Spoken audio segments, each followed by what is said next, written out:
and I'm from Oshawa. My favorite big move for Oshawa would be the introduction of the university buildings, and I think that it's great because it would really revitalize our city and change our image. I'm Curtis Jones from Toronto. The most important thing for Toronto to change is its dependence on cars so that people can get around using other modes of transportation. Hi, I'm Lucky and I'm from Kitchener-Waterloo. I think it's important to be able to debate these things with people our age and see what the opinions are of the people who are going to shape the future. A little hello to the schwa. Where are ya? And of course, we got the T-Dot in the house too. We know more people are coming to this region.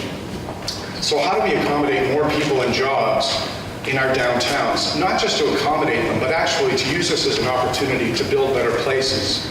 In terms of the actual program, it's a nice mesh of everything that the internet allows us to do and everything that visceral activities allow us to do. I think one of the greatest things about Theme Science that really got me excited about was the fact that I got to go down to my area. I got to research it and I got to analyze it. They gave us guidelines and they gave us questions to ask ourselves as we were walking, things that you never thought about before, and it was just exciting to walk down and think of, oh, this is possible, this can be created, this can be wrecked down. It was just seeing the city as not something static anymore. It was more like flexible, it was moving, and you can do whatever you want with it. I think definitely researching about different cities, different global cities in the world, and looking at what they're doing right as opposed to looking only at our city, it gives you a lot of inspiration about where we can move forward and what it is that other people have done successfully and what we can incorporate into our own towns and cities and know that it's going to be successful later on.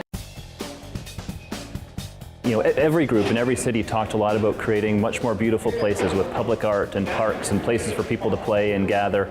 We heard that across every group, and I think that's really refreshing.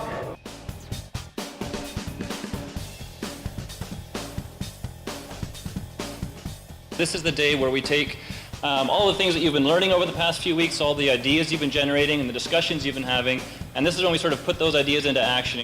What we're doing is we're taking a space in our cities that we're very familiar with and reshaping them into something that we'd be proud of and things that we want to see in the future for our cities. So what we're trying to do is we want to find ways to revitalize the core and bring in some economic activity to get the whole life of the city flowing again. There's a lot of big empty parking lots downtown, and it's just getting kind of run down, so we're trying to clean that up and bring in a lot of businesses and homes for people to live in.